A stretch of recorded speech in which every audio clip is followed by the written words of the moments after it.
All right, ladies and gentlemen, welcome back to another episode of the Joy Journey podcast. My name is Andy. I'm your host, and this is the Doubt episode. Before we jump in, if you're not following the podcast on all things social media, if you're not following me, Andy Buckwalter, on all things social media, if you're not subscribed to the podcast, all of those things are free to do. If you haven't left a nice review, it is free to do as well. All right, enough of that. Let's jump right into this episode. So, doubt.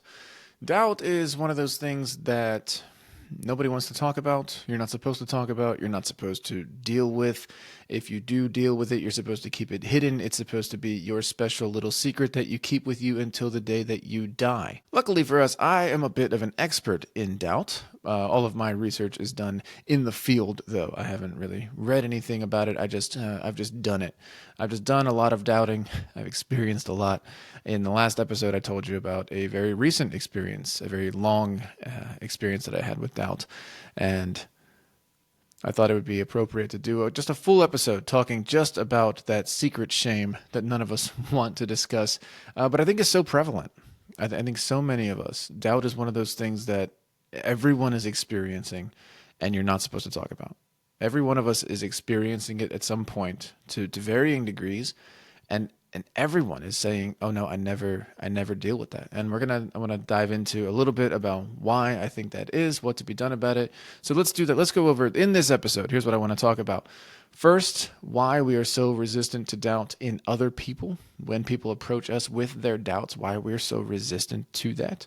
I want to talk about doubt within us, why we're resistant to doubt ourselves, why it's so scary, why we avoid it.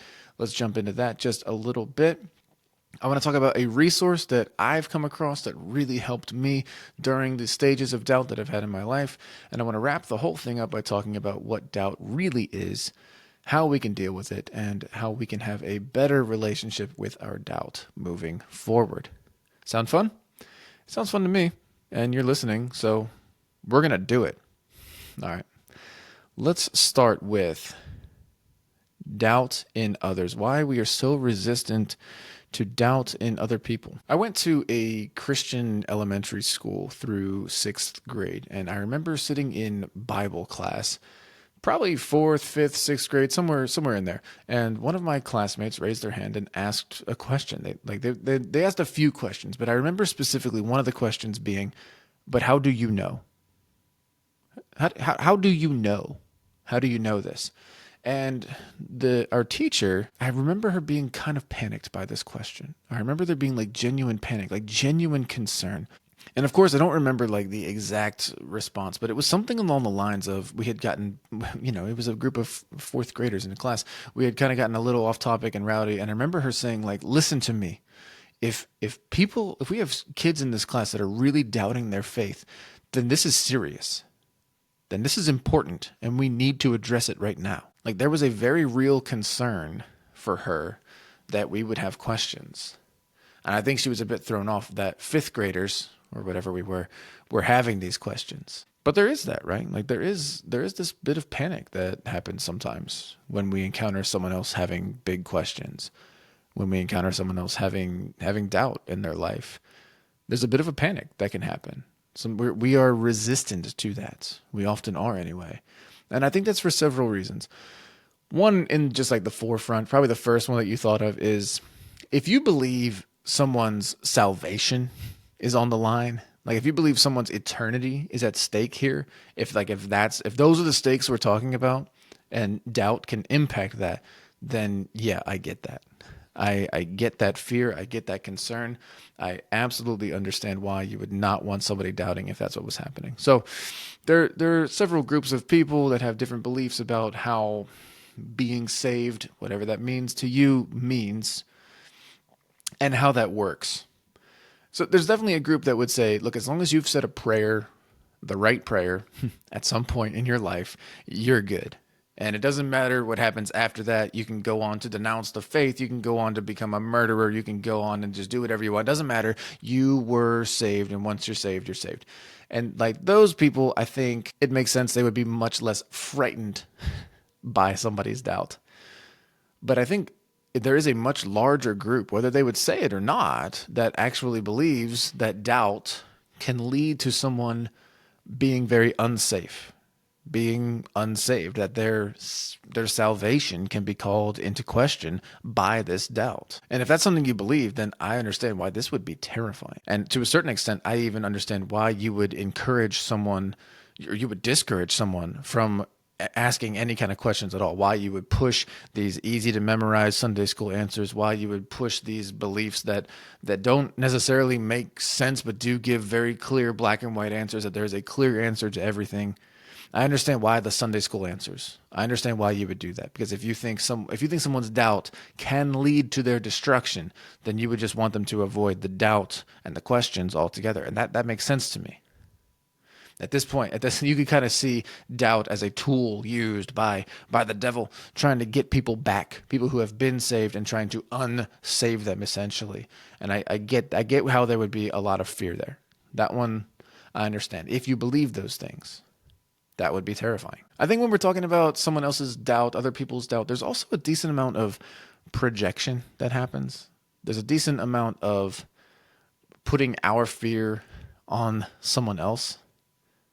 Because I think there's a very real fear of what can happen to me when someone asks me a question that I don't know the answer to.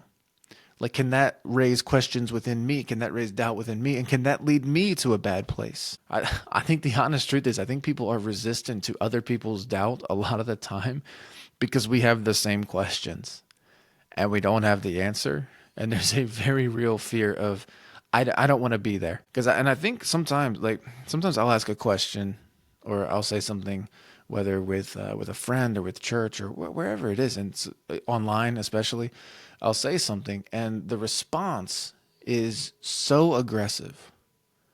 The response is so aggressive that my question or my belief is taken as an attack. The response is, you have attacked me and I am now defending myself. And it's such an aggressive response. And like when a question feels like a threat, I think we really need to ask, what's happening here? Like if I don't feel safe for you to ask me a question and that feels threatening to me, that's something that's happening within me, right? Like I need to figure out what's going on there. Like I definitely went through this stage. I had a buddy in college who deconstructed long before it was popular to deconstruct. And he would ask his questions and he would push back and I would get very defensive. And I would say, look, there are very clear answers to these things. And I was in an early stage of dealing with doubt myself. And I was like, there are very clear answers to these things. I remember even saying, what are you trying to accomplish here? He's just asking questions. He's just pushing back. He's just saying, this doesn't make sense to me. Can you explain it? And I'm saying, what are you trying to accomplish? I felt like he was trying to drag me away from my faith. And that's not at all what was happening. He just had a question, and I felt it was a threat. I think I was projecting my own fear on him. I don't want to end up where you are. I don't want to be where you are. I don't want to be asking these questions. I don't want to be lost. I don't want to be deconstructing. I didn't know that word then, but I don't want to be doing whatever it is that you're doing. I don't want to be there. I like where I am. This is safe. I've got answers. Things make sense to me. I know where I'm going. I know what I'm supposed to do. I know my purpose. I know how I got here. I know it all. This is easy. It's easy where I am. It's safe where I am. And I do not want to be where you are. And I really do. I think that is what I was projecting back by being so defensive.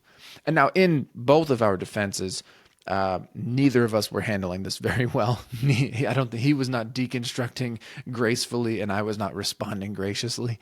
Like there was a lot of emotion for both of us. We were able to have great conversations, but like I think we both could have handled it so much better, but I didn't have the confidence in what I believed to create safety though. My fear was getting in the way of being able to hear his questions and engage with them. And I think I really just wanted to cling to that safety that I had at that time. And I think we do that. I think there's a lot of projection of, I don't want to be where you are. I like where I am. And that can come out as, this is easy. I know the answers. Let me explain this to you. But I think the real truth is I just don't want to engage with that question. I think a lot of the time it really is that. There is one more that I want to touch on. And this is more one that I feel like is important to be aware of. And that's that there is absolutely a power dynamic that gets called into question when doubt and questions get brought up. And this one kind of looks like when doubt is weaponized, when your questions are weaponized against you. And we've seen church leaders do this. We've seen pastors do this. We've seen parents do this. And that would be like, your questions threaten my authority. Your questions are a threat to my power, my prestige, my position. And that's things like, look, if you don't understand this, then you don't have faith. If you're having a hard time believing me, it's because you don't have enough faith. You need to pray for more faith. It's not that I'm not explaining it well. It's not that I don't know the answer. I do. It makes sense to me. It's clear to me. It's clear in the Bible. You're not disagreeing with me. You're not questioning me. You're questioning God. Is that something you want to do? And we see this. It's just that kind of classic gaslighting strategy. And who knows why? That could be fear. It could be just a genuine, I don't know the answer and I don't want to be seen not knowing the answer. But this is something that comes up. And I think for maybe not many of you listening right now, but something to be aware of as you're asking questions, as you're having doubt, is sometimes they will be met with animosity. And sometimes that has nothing to do with your questions. It has nothing to do with faith or doubt or anything like that. It's just a power grab. It's just the fear of what can happen to my position here. I need to be seen as someone who cannot be questioned. And every once in a while we'll encounter that. And if you find yourself running into that, just understand this is not the person to ask your questions to. Get out now. But I think and there are probably plenty of other reasons why we're resistant to other people's doubts. But I think the real root of them is that fear. What can happen to me? What can happen to you? Where can these questions lead?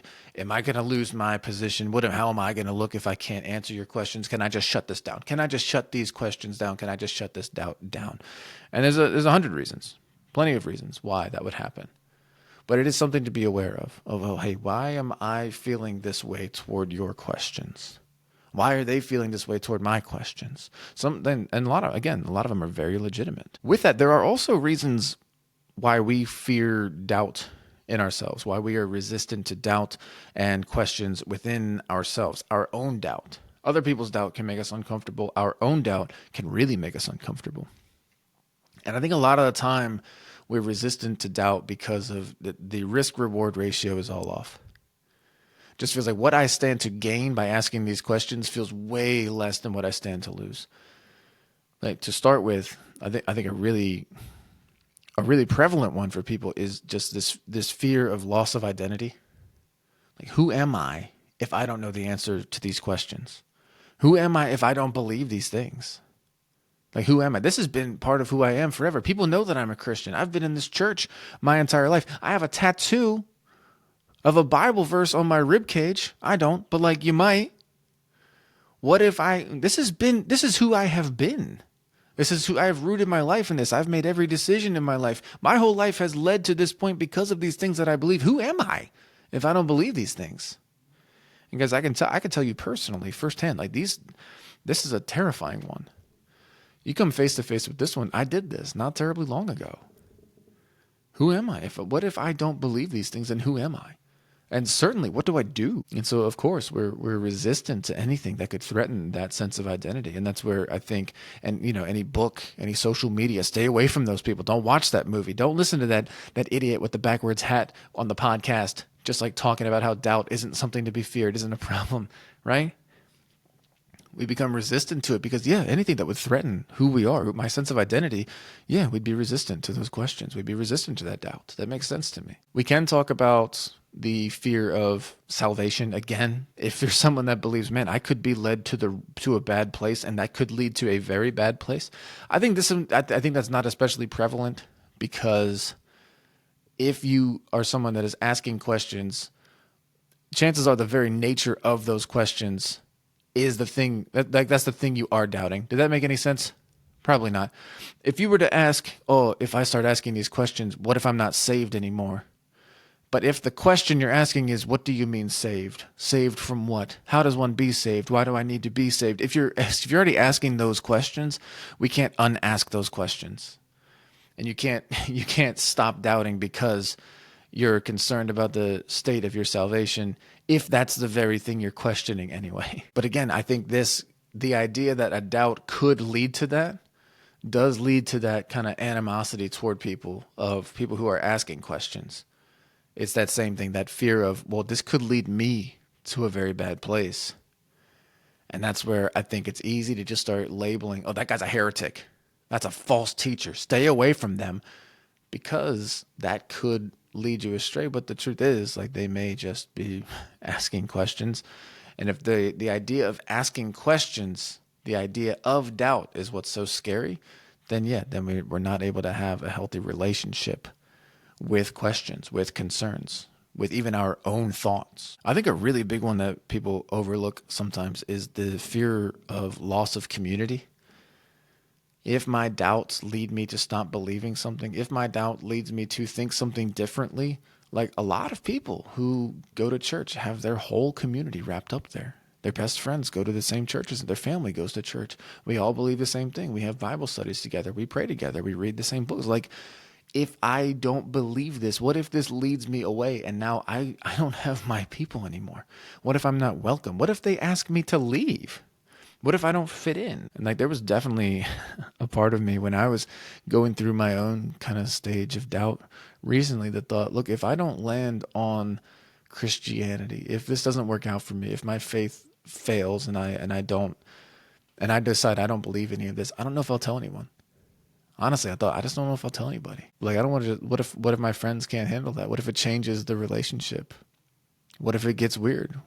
What if I wouldn't get to go to church anymore? I wouldn't see these people anymore. Like, I definitely thought, like, man, this could affect my community. And like, we are such social creatures, like any threat to our social standing, that's safety to us, our social safety, our community. I don't want to be alone. And for a lot of people, like, there's a very real threat of, I could end up all by myself if I allow these doubts to go too far. And that risk of what if these doubts lead me to a bad place is scary for a lot of people. And I get that. Why you would be resistant, why we would be resistant to asking the questions, to experiencing that doubt, because of that fear of, well, what could happen here? And there's 100 reasons why we would resist doubt ourselves. That's just like a couple of examples I came up with pretty quickly here.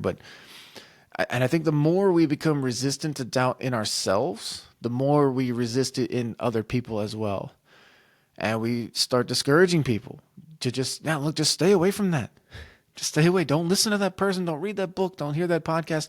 This can be that could be a very bad thing for you. Doubt needs to be avoided. Those questions need to be avoided. They represent a threat. And I'm going to suggest now that is not a healthy approach to doubt. So let's transition just a little bit. I want to start this transition by sharing with you a resource I came across that really helped me during my doubting stages, and definitely one that I've since referenced again. It's a book. The book is called Faith After Doubt. It's written by Brian McLaren. And if you're dealing with doubts right now and you just kind of want to handle it quietly, you just kind of want to get a better grasp on what it is that you're dealing with and talking about, it's just a fantastic book. It was one of the most helpful things I came across in the entire time. Faith After Doubt is what it's called again.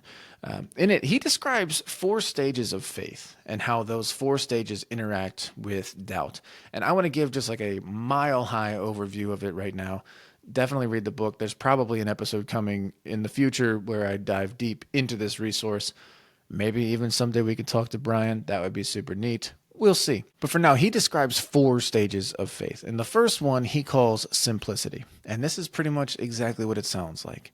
The way we relate to doubt in this stage is we kind of just don't. Things are simple. Things make sense. I have these things that I believe in. I don't really have questions about it. There are black and white. There's not a lot of gray happening here. There are clear answers. This stage relies on authority figures. This person told me this. Things like, oh, well, the Bible very clearly says this. My tradition very clearly says this. My pastor told me this. And we have things. There's a lot of memorization that takes place in this stage. And this stage is nice. It's comfortable. It's easy. A lot of very clear answers here. Very, very little doubt. Doubt hasn't really come into the picture yet, because we know what we believe in this stage, simplicity, and things are nice and simple, and it's great. The second stage he calls complexity. And this is where black and white starts to become a little more gray. We are learning new things. We're being introduced to new ideas. We're hearing different perspectives. We're beginning to realize, oh, some people think different things than what I think. Maybe this isn't completely and totally clear. Maybe the answers aren't as easy as we suggested. Maybe these questions are much more complex than I initially realized. Maybe one verse doesn't account for a complex question. Maybe there are other verses that say other things. Maybe there's a story I haven't heard. Maybe there's a different translation that I haven't. We're introduced to all of these new things. Complexity is a very fun stage. I really enjoyed it anyway. For me, it happened primarily in college where, oh man, there are all of these perspectives. There are all of these resources. There are these books. I've never even thought of that. There's different forms of theology. There's different answers to questions that I thought there was only one answer to. There's different... It's neat. It's a fun stage. There's a lot of gray. Things are becoming more complex. It's called complexity. And this, again, is a fantastic stage. But doubt is kind of starting to enter. Doubt is starting to show up. We're beginning to question the very simple answers. Things are becoming more complex, and we're comfortable. We're becoming more comfortable with something not having a simple, straightforward answer. The third stage that he describes that often arises from complexity is called perplexity. And this is the one that people try desperately to avoid. This is perplexity. This is where doubt has taken center stage. This does not make sense to me. Way more questions than answers. Even things I'm having a really hard time holding on to my faith in this stage. Some people would call this stage a crisis of faith. And this is really where doubt shows up. This is where I lived for a year recently. Just this perplexity stage. I'm perplexed. I'm confused. I find this very difficult. And this is a hard stage. It is a hard one. And this is the one that I think people see as such a threat. I don't want to end up here. This is where a lot of the deconstruction has to happen, or perhaps has already happened, but the reconstruction hasn't happened yet. And it's complicated, and it's tricky, and it's murky and dark and confusing and disorienting and important. And important because the perplexity stage is what leads to this fourth stage, which he calls harmony. And this is where faith and doubt can coexist. This is accepting doubt. In fact, this is beginning to realize that doubt is not only a part of my faith, but an important part of my faith. Doubt can actually be a catalyst for growth. That doubt is the thing that moves us from complexity to perplexity and from perplexity to harmony. This is where we learn that doubt is not the opposite of faith. That doubt is an important component of faith. And so I want to talk just a little bit about, what is doubt? What is the role that doubt actually plays? If we can get to this stage of harmony where doubt and faith actually coexist, then we can start to realize that, doubt is not only is it inevitable, it's actually important to us. It actually plays a role in the life of faith. So to start with, I just want to say like an important thing that I have come across when it comes to doubt is the idea that doubt is not the opposite of faith.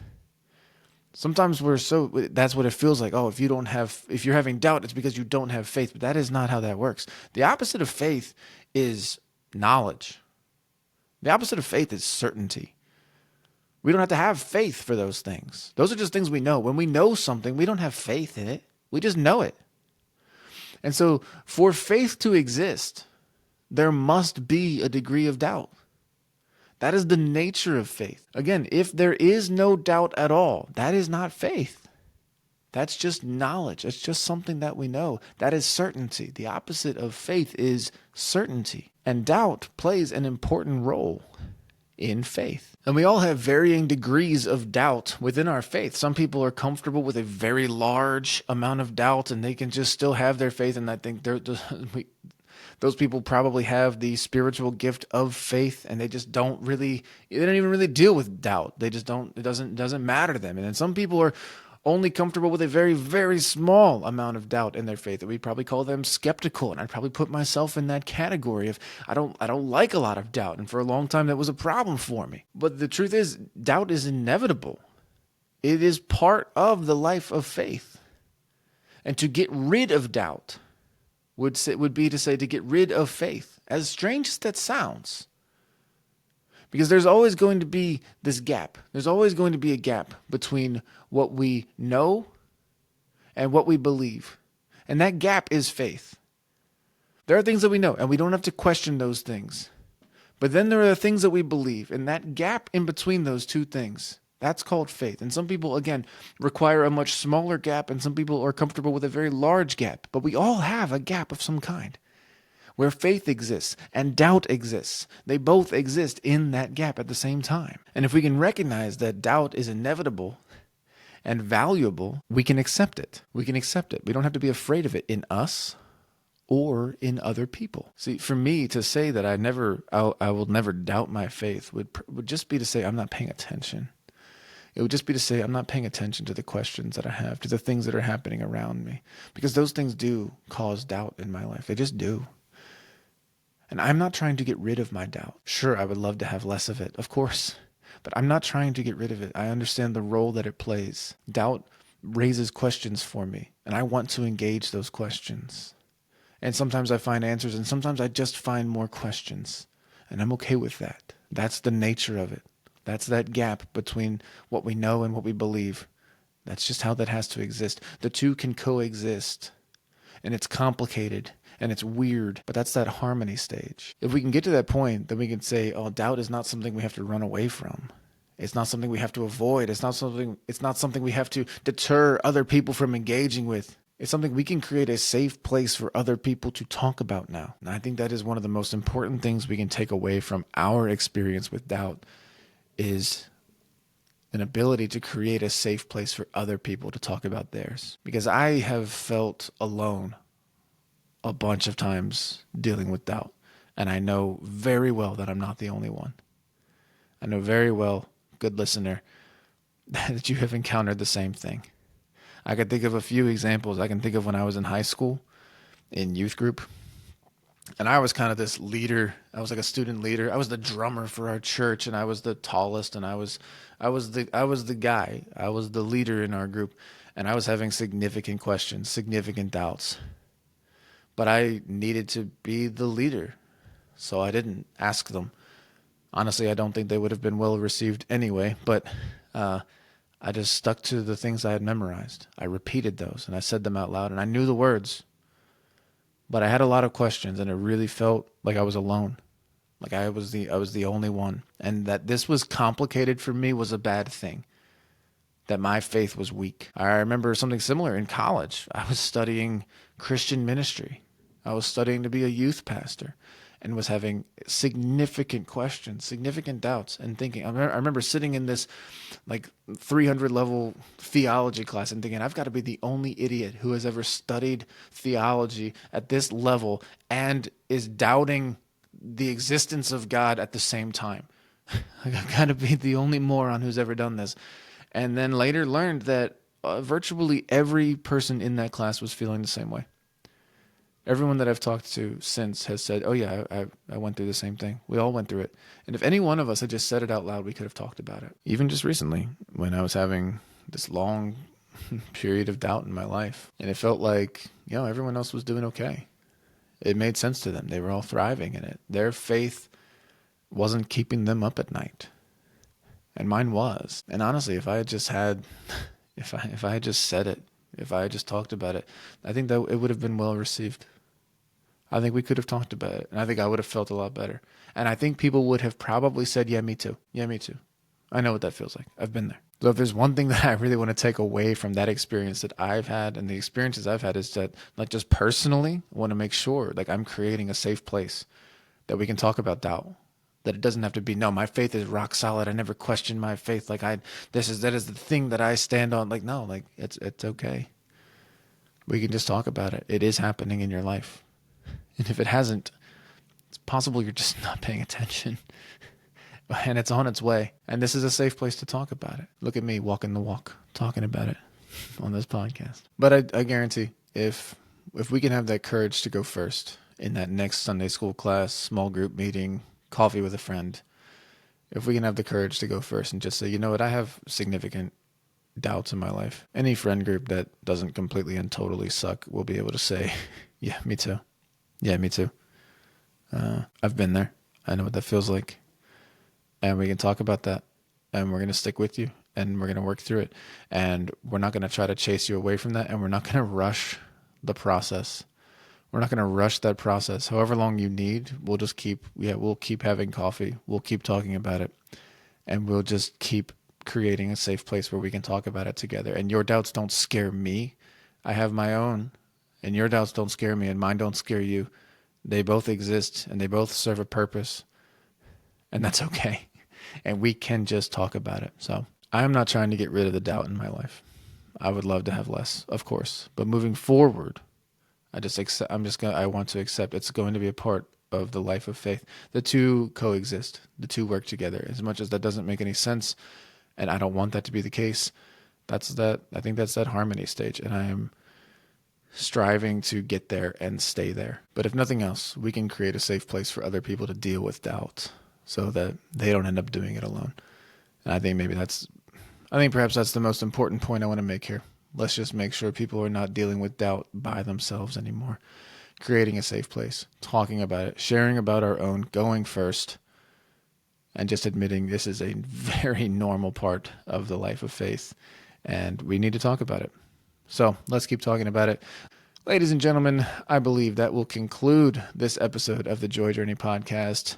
Like, subscribe, share, comment, please and thank you, all of those things, and I will talk to you soon.